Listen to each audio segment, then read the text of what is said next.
All right, ladies and gentlemen, welcome to another edition of this CBC Spotlight Series. Of course, we're vacation edition of CBC Spotlight Series. My name is Jim Brockman. I'm a member of the admissions team. And of course, I've been your host for this whole summer of Spotlight Series.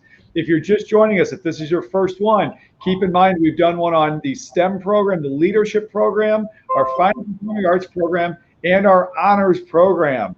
And so this is a great way for you to learn a little bit more about CBC. Today's broadcast is going to be outstanding because we're going to get to the heart of being a faith-based school. What does it mean to be a faith-based Catholic school? And what does it mean to have a Lasallian tradition? So I'm really excited to talk a little bit more about that and tell you all the exciting things that we've got going on.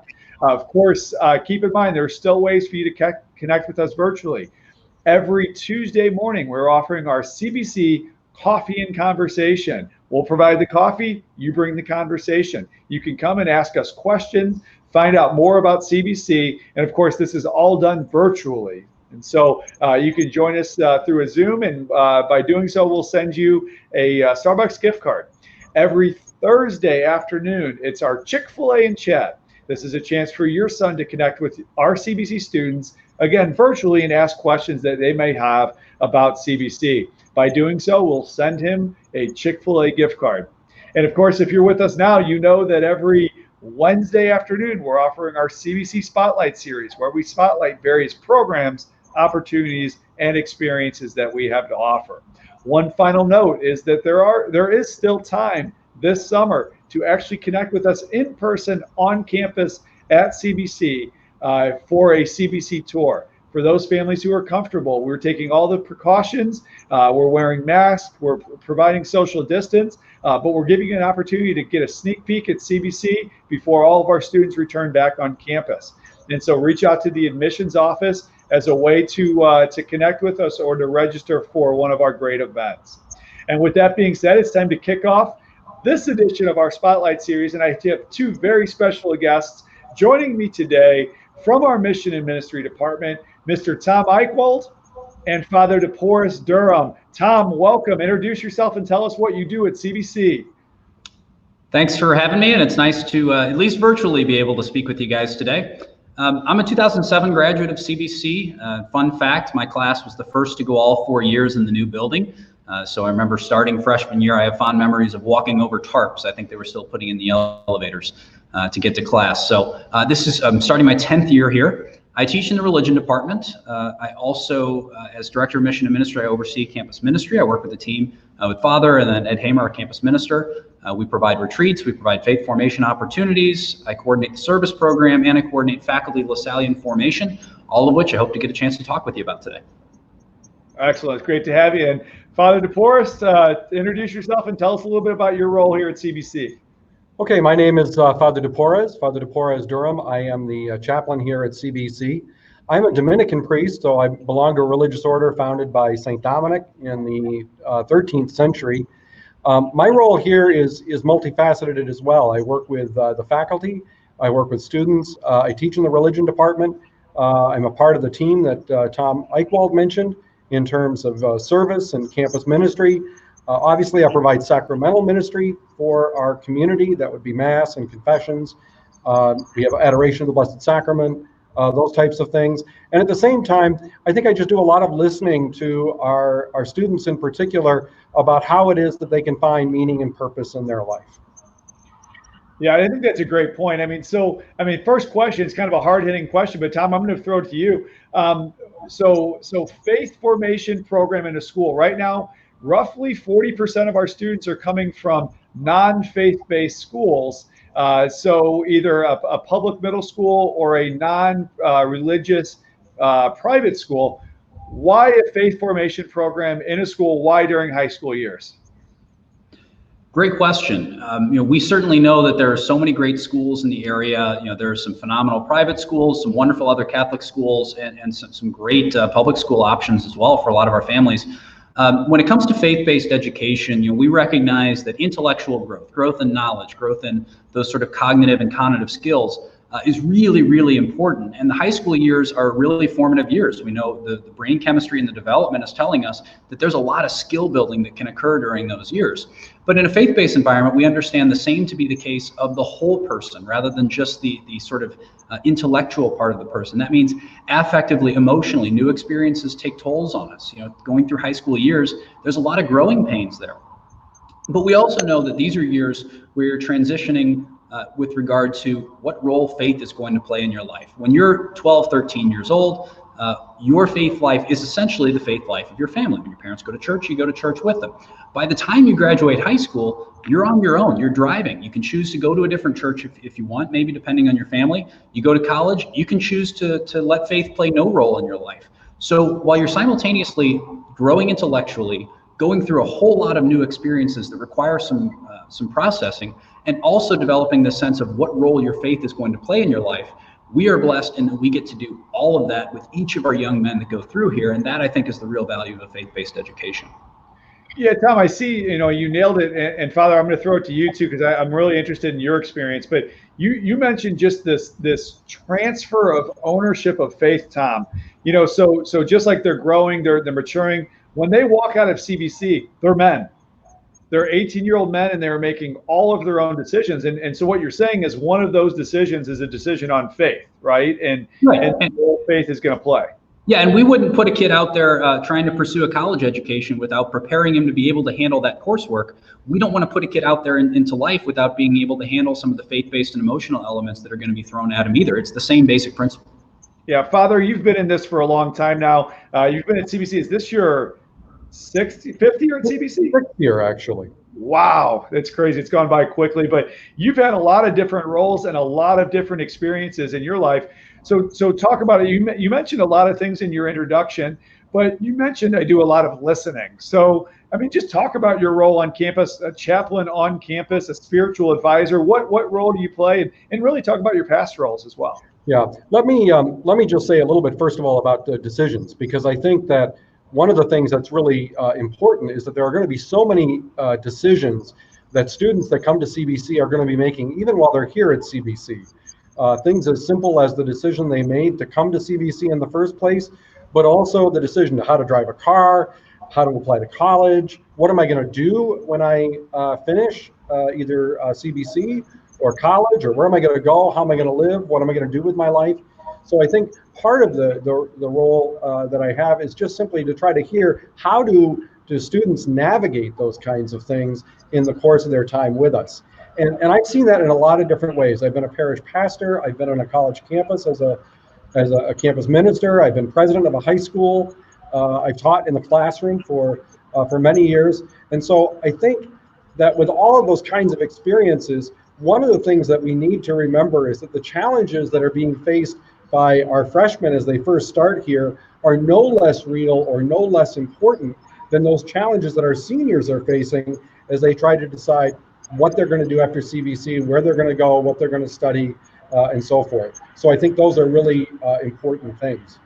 Yeah, and I think you touched on something that's really good there. Because all of our freshmen, they're coming in a transition, and our seniors are leaving in a transition. But what we try to teach our guys is life is full of transitions. Heck, we're having these Spotlight series right now because we're in transition, trying to figure out how to navigate this world of COVID-19 and social distance and virtual worlds and all those sorts of things.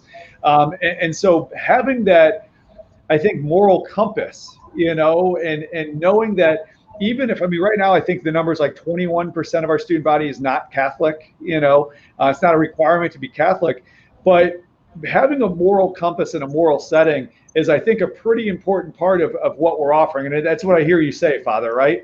Yeah, I think one of the things, if COVID-19 has taught me anything, it's the importance of our actual real life relationships, because we have been separated. We've now been in a time where we're not able to see everybody we would like to see, or people that even matter to us. I think of my conversations with my mother, who obviously I love my mother dearly, but I haven't seen her face to face since Christmas because of this virus. And so I think it's just really, really important for us to recognize just how gifted and how important every single person in the CBC community is, whether it's students, faculty, staff, administration. It's all, I think, about how it is that we come with an attitude that says, I'm ready to learn something new about myself and about people that come from a wide variety of different backgrounds as well. Yeah, and I think that's a tremendous segue, Father, because so you've got Catholic schools. We've got St. Louis is very fortunate, and I know your background's the East Coast, right? Right. So this private school, this private Catholic school market in St. Louis is very robust, very competitive. We've got faith-based schools all across St. Louis, and so Tom, I'm going to transition to you.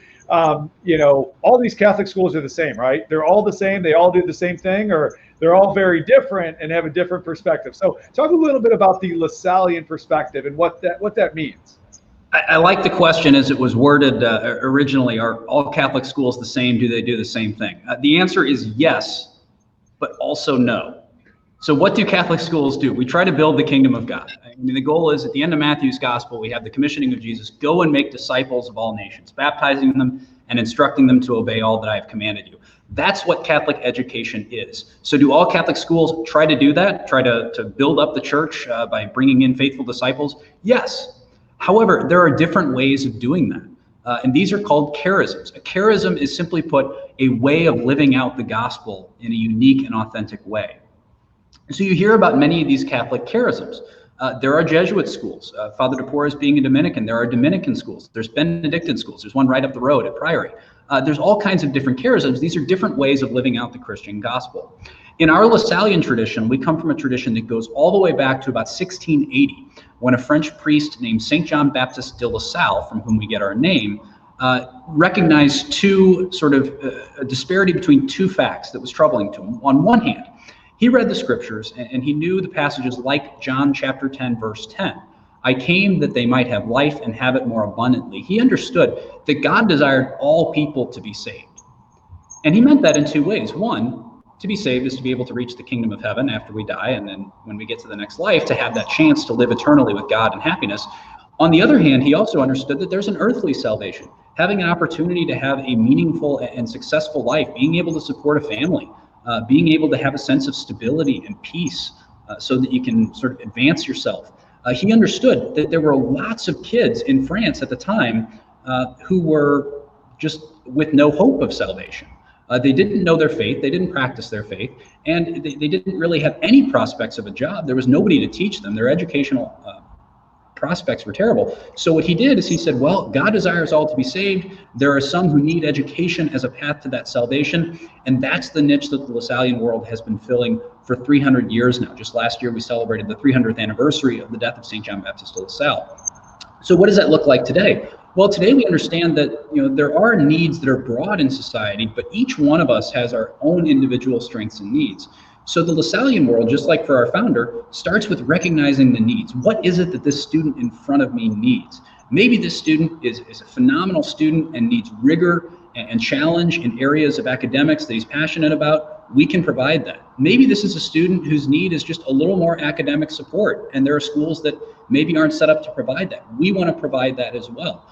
Maybe there's a student who needs a friendly face saying good morning to him in the morning, and that's the biggest need he's got. We want to be able to provide that. So to be a LaSallian school is a school that takes its lead from what those individual strengths and needs of each of our students is when they come to us. Yeah, I think that's a great way to describe it. So, when you talk about this LaSallian philosophy of education, and Father, you mentioned this earlier, it's providing an education to a wide variety of students with the hope that these students are going to come together on our campus, spend your 4 years together. Tom, you mentioned 4 very formative years of their life together, and hopefully through that time together, meet somebody who they maybe otherwise wouldn't have met, get to know somebody who is different than them, and ultimately understand, respect, and appreciate the God-given gifts and talents of all the people, right? I mean, is that, Father, where we're kind of going with this? Yeah, I think that's a really important point. We just a few days ago had our graduation, and one of the things that struck me, there were 2 consistent themes in what the graduates, the students who addressed their brothers at graduation mentioned, and one was kind of how they thought this notion that we maintain of brotherhood, that we ultimately develop a connection. So even though we come with all these different backgrounds, all these different geographic locations, experiences, and so forth, they even thought at the beginning, this brotherhood business, maybe that's not really a big deal. But they really discovered in the midst of this that it was a big deal, and that they really became bonded with each other, I think, in a way that surprised them. And I think the other thing is, in the midst of that connection, they also discovered where God was present and active in their life. You know, one of the things that students here at CBC hear over and over and over again is this constant reminder that we are in God's holy presence. And I think that as we're in this presence, we also recognize those unique ways that God is active for each one of us. And so maybe we've got very deep faith and we really are gung-ho about becoming a disciple of Jesus Christ and being a disciple of Jesus Christ. We've got kids that come to Brothers in Prayer that are really, really on fire in their faith. We've got other kids that have big questions about their faith, and probably most kids that are somewhere in between. They may not have thought about it, or maybe they weren't in an environment where the question in school was raised in an important way.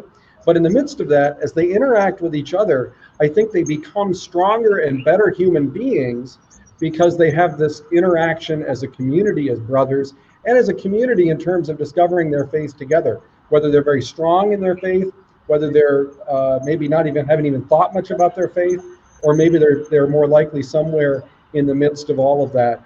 And I think the other message is that we're all trying to find these answers about what life means, what our purpose is, where does God, where does faith fit into our lives, and then ultimately, how are we going to make a difference in the world and with the people that we've been given by God. And Jim, if I can real quick, sorry, floated a curveball for you talking about Brothers in Prayer and these various opportunities that we certainly want to get to. But before we move on from the LaSallian charism, it sounds daunting the more you talk about meeting each individual student with strengths and needs. As Father said, recognizing that each student's in a different place in his faith journey as well. That's a lot to do. And I know that at a school of over 800, I can't do that for every single kid, even though that's literally my job description. We have to do this together. And the beauty of the LaSallian world is that everything we do together and by association. There are over 1,000 schools in 80 countries around the world teaching almost 1 million students in this LaSallian tradition. So not only do I work with my colleagues and we help one another so that we can make sure no student falls through the cracks, but we've also got this global network. Just this morning, I was talking about what do we do about service with COVID-19. I got on the phone with my counterpart at one of our schools in Memphis to bounce ideas. So you have that network, and we do this together and by association, which is a real joy as an educator as well.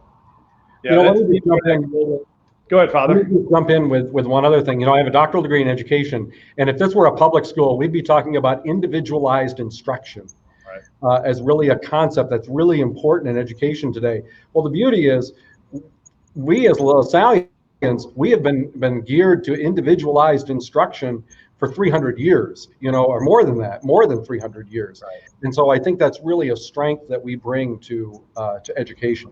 Yeah, the idea of meeting a student where they are and then challenging them, providing them resources and helping them grow is I think endemic to LaSalle, and a lot of LaSalle's the things that he implemented in his schools are things that we recognize today in our education field as outstanding techniques and practices. I mean, this guy was truly ahead of his time, Tom, right? I mean, I know this is a big part of what you studied. Yeah, we've seen this in so many different areas. I mean, kind of in the, I'll say, secular education field, just in the broader sense of the education field at sort of advanced degree levels. All these things we're seeing on active learning and on taking responsibility for your learning, on customized education. A lot of this is at the core of what it means to be LaSallians. We also see that the broader stream of Catholic thought in education, if you look at, I think it's Gravissimum Educationis in the 60s, there's a document as a result of Second Vatican Council affirming Christian education that the Catholic Church releases worldwide. And you read it, and it's almost like reading what De La Salle and his brothers had been writing for a couple centuries by that point. So in secular education thought, in Catholic thought, and also in even developmental psychology. I got a presentation, I guess it was last summer, on trauma-informed care. What do you do with students who come in with certain degrees of trauma from their past, from family life, or whatever it is? And what we're seeing in that field even is that some of the things that are best for students who come in are things that LaSallian tradition has been doing, because in large part, those were the students that De La Salle worked with first. So it's really interesting to see some of the modern trends in education and the real advances that have been made that help students grow more are kind of at the core of who we've tried to be for 300 years now. Yeah, and I think it's really cool. I mean, I know next week we're going to do the academic profile of the school for our Spotlight series, and I love having the guys who run our mission and ministry department talk about academics and all those sorts of things. You know, it's our mission of salvation, you know, when you talk about mission and salvation, all that very religious terminology, but in the LaSalle world, mission is not something that the religion people do. It's not something that even campus ministry. Right. I know my title kind of encompasses both, but the mission of the school is what we do, whether we're on the parking lot, whether we're coaching a sport, whether we're in the classroom. Like that goal of bringing salvation to all students and making that available and doing that in community, that pervades every aspect of what we do. That's incredible. I mean, there's so many good nuggets that you guys are throwing out, and I'm grabbing hold of them. I want to do like all of these things. I want to talk about all these things. Father, you talked about faith, and faith being messy, and you know, relying on each other to get through these questionable times. And you know, if we're all perfectly formed in our faith, then we wouldn't necessarily be human, right? We're not perfectly formed in our faith. But you mentioned something in that conversation about having each other to rely on to get through this messy time. And you brought up brothers in prayer. So I think we got to get right to brothers in prayer. Talk about having brothers in prayer during a time when we need faith and fellowship more than anything. Talk about brothers in prayer. Absolutely. You know, I think one of the things that's really interesting, I mean, it's been kind of a joke, but it's really been true. When you think of all of the crises that we've had to deal with just this year, just in these few months, like that's really unbelievable, the things that we've had to face. But one of the things that's really impressive to me is that, you know, we talked about educational skills, and one of the key educational skills for the 21st century is collaboration. And when you look at how our students collaborate with each other in faith, it's just as outstanding. I would think even more outstanding in many ways than the many other ways that they collaborate in the classroom and on the athletic field and on the stage and so forth. But I think one of the things that really has been impressive to me is how comfortable a lot of our students are in sharing their faith, in being respectful, in having kind of these big issue discussions with each other. You know, Brothers in Prayer is a group that meets once a week. It is student-led, it is student-driven, and so oftentimes there'll be a student that will be leading the particular prayer in a particular week. Yes, there are donuts, so that's a plus as well, but you know, when you're maybe not having as much time to get breakfast as you like, that's a good thing too. But one of the things that's really impressive to me is just how many kids find value in this. So there were clearly times last year where we had 10% of our student body that had to get to school considerably before the start of the day to come to this, and they did. And they really benefited by it, and they really did this. And we see the proof that they benefited by it. They wanted to plan and do retreats. They want to become part of this leadership team. We had kids over the summer, current CBC students, that attended a leadership conference to get better at the skills that are necessary to drive kids to grow in their faith and their understanding of themselves and of God and each other. So it really, I think, is one of the greatest things that our kids experience here is an opportunity to grow together. You know, one of the things that was really important for LaSalle was that you had kids not only from a variety of different backgrounds, but you also had kids who were able to kind of help each other in the classroom as well. And so, again, collaborative learning was something that he was doing long before we were talking about it in terms of education. And so I think the ability that these kids have to really explore with each other in a way that they can understand is really phenomenal. And I have to say, I've grown in my faith because of their faith. Yeah, I think that's a good point. And I mean, again, so many great nuggets you guys are bringing up about collaboration and collaborating around our faith and sharing in faith together. And and being student led. I mean, Tom, you mentioned at the top of the broadcast the idea of ownership of faith. I mean, what's more ownership of faith than, you said 10%, Father, 80 plus kids getting to school early to collaborate, to share in their faith, to, of course, eat donuts. You know, you come for the donuts, you stay for the faith and the fellowship, you know, but like, what an incredible opportunity for these guys to share. And so that's a co-curricular opportunity. And it's funny because I've got a chaplain and the director of mission and ministry, and you guys haven't mentioned a mass. You haven't mentioned a prayer service. You haven't mentioned a retreat yet. You haven't even mentioned our curriculum. And I know we're running out of time here, but you know, talk a little bit, Tom, just about some of those other co-curricular opportunities between the masses and the prayer services and different things like that. Sure, there's plenty of opportunities to get involved in campus ministry. We're always looking for help. You know, we do have an all-school mass about once a month. We do have smaller group masses throughout the year. We always need help with those. So there's an opportunity with that. For seniors, they can be extraordinary ministers of communion.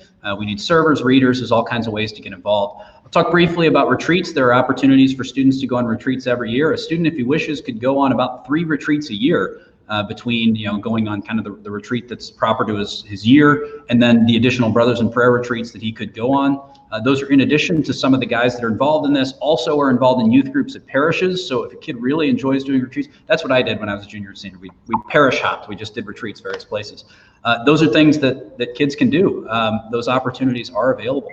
There's also service, which there are requirements. Yes, just briefly say it's about 16 hours a year for freshmen and sophomores, 32 hours a year for seniors, and then the juniors have kind of a focal point project at the end of the year for 50 hours where they're working directly with persons in need as a way to kind of grow and experience what it means to meet needs. Again, that Lassallean theme.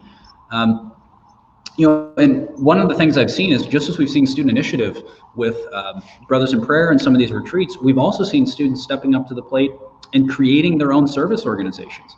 We had a group that you may have heard about called Serving Servicemen. It was a couple guys who just graduated, Trip Tovey and Alex Williams, decided that when they were juniors that, you know, veterans need some help sometimes. So they created an organization, built a website, and they made an organization built around helping veterans with tasks that they need help with. It could be, you know, cleaning gutters, cutting the lawn, running errands, things like that.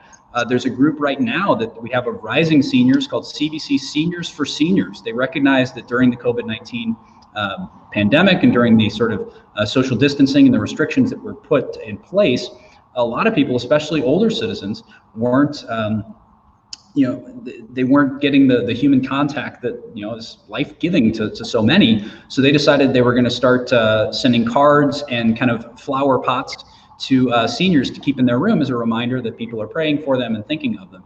So there are opportunities that we provide, but as we've seen over the last few years, if a student comes up and says, here's an opportunity, I want to get involved, can I do it? Absolutely. So plenty of opportunities to make sort of campus ministry, service, retreats, and faith formation a thing that will keep you involved for all 4 years of high school.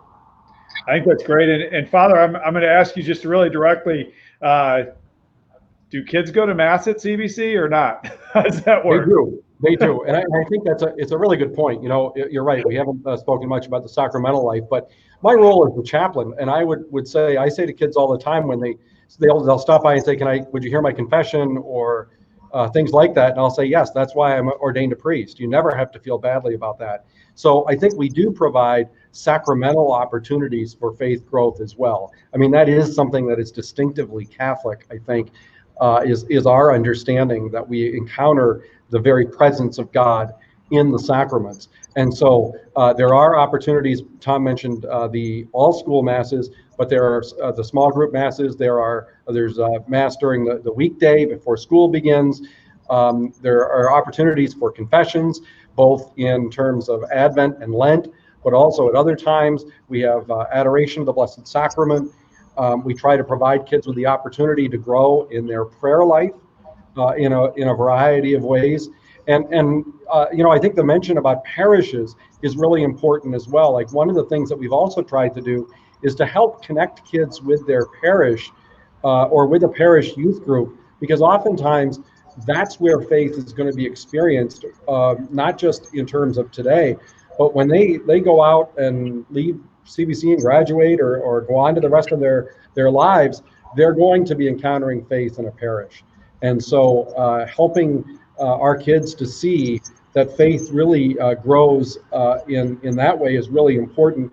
And our parishes, a lot of our parishes just have phenomenal youth groups for kids too. And so I see it as kind of a synergy where their faith is nurtured at school and their faith is also nurtured outside of school. And we work together with those two things in a way. I'd add one other point in that I think the other thing that our kids do, those who are really interested in their faith, they're also helping parishes by participating in Luke 18 retreats as leaders with 8th graders, getting them ready for confirmation. I know a lot of the students that we have go around and talk in schools. Now, some of that's in our leadership program, but some of it is also in helping kids to grow in their faith. And so I do think there's a lot of ways that are also familiar to Catholics, and I think also available to non-Catholics. These things are not simply limited to people who are Catholic, but at the same time, for those who are and are interested in the sacramental practice of their faith, those opportunities are very well available as well. Yeah, Tom, we're running out of time here. I got so much more to ask you. Give me 30 seconds on. So right now, CBC student body is roughly 20-something% non-Catholic. I'm a non-Catholic. Like, are you trying to convert me, or like, what's going on? Like, what does this all mean for a non-Catholic student? You got like 30 seconds. Great question. I know a lot of our families do come with that question. Let me say very loud and clear, the goal of our school is not to convert people who are not Catholic or even Christian. We have non-Christian students, and they're valued members of our community. You know, we love them, we wouldn't trade them for anything. So I think coming to CBC, you know, if you are Catholic, you have a chance to grow in your faith. If you are not Catholic, you also have a chance to grow in your faith. You know, so much of the content in our classes, so much of the way in which we approach things and awareness of the presence of God is common across Christian denominations. So you absolutely do not have to be Catholic. We value the diversity we have, and we want to make sure that, you know, even in the classes as a religion teacher, having the perspective of kids who are not Catholic can help Catholic students understand their faith, non-Catholic students understand their faith, and together we grow in trust and empathy and brotherhood because we're able to have those sorts of conversations. So very loud and clear, the goal of CBC is not to convert you. This is our way of living the Catholic faith and having this school, and we welcome students from any faith tradition that you may come from. I love it. With the students that I teach in class, I put it this way, and with their parents as well, because these are very important questions. I don't grade students' opinions. I don't grade faith. Only God can grade faith.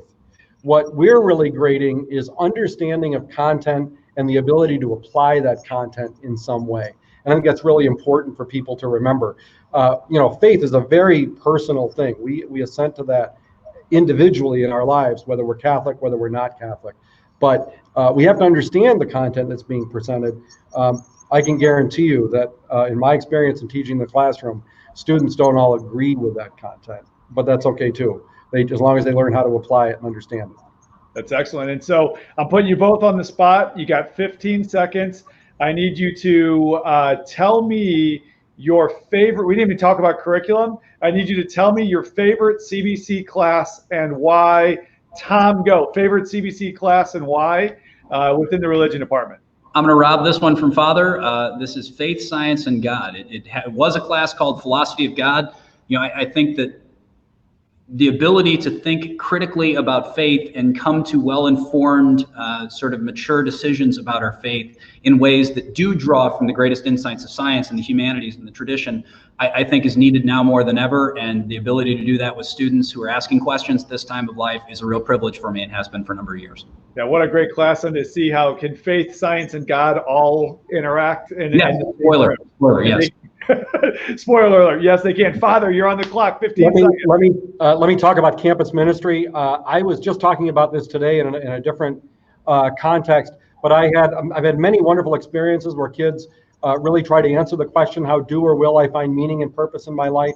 But one of the best classes I ever had here was when two African-American students presented their experience, and we had just a tremendously respectful discussion about the challenges, about the difficulties, about the successes, especially here at CBC. We aren't perfect, but it was, I think, a really helpful presentation for the students that were there. Awesome. Guys, we're out of time. I could go all day with both you guys. It's been incredible. I feel like we got to do a part 2 of this now. This will continue off camera. I hope you know that. I'm not going anywhere. I totally agree. It's been so inspiring, guys. You are great. I'm so excited about CBC's Mission and Ministry Department. Thank you so much for joining us today. It's just been awesome to connect with you guys. Thanks, Jim. Thanks for having me. Fun. Welcome, everybody. And so with that, it brings us to a close for this CBC Spotlight Series. As you saw there, there's just opportunities to find out, just to grow in your faith and all those sorts of things. And so thank you for joining us for this edition of the Spotlight Series. Please go back and look at all of our archived content. We've got more coming. We've got our academic program next week. I'm looking forward to that. We're going to have throughout the fall as well. Make sure to connect with us. Either virtually or in person while there's still time in the summer, because this is just a really, really great way to find out more about CBC High School. Again, for all of us in the admissions program, from Melissa Ryan, who's on our admissions team, Ryan Batliner, who's been in the control room, keeping us all looking great. I'm Jim Brockman. Thank you for joining us. God bless and have a great day.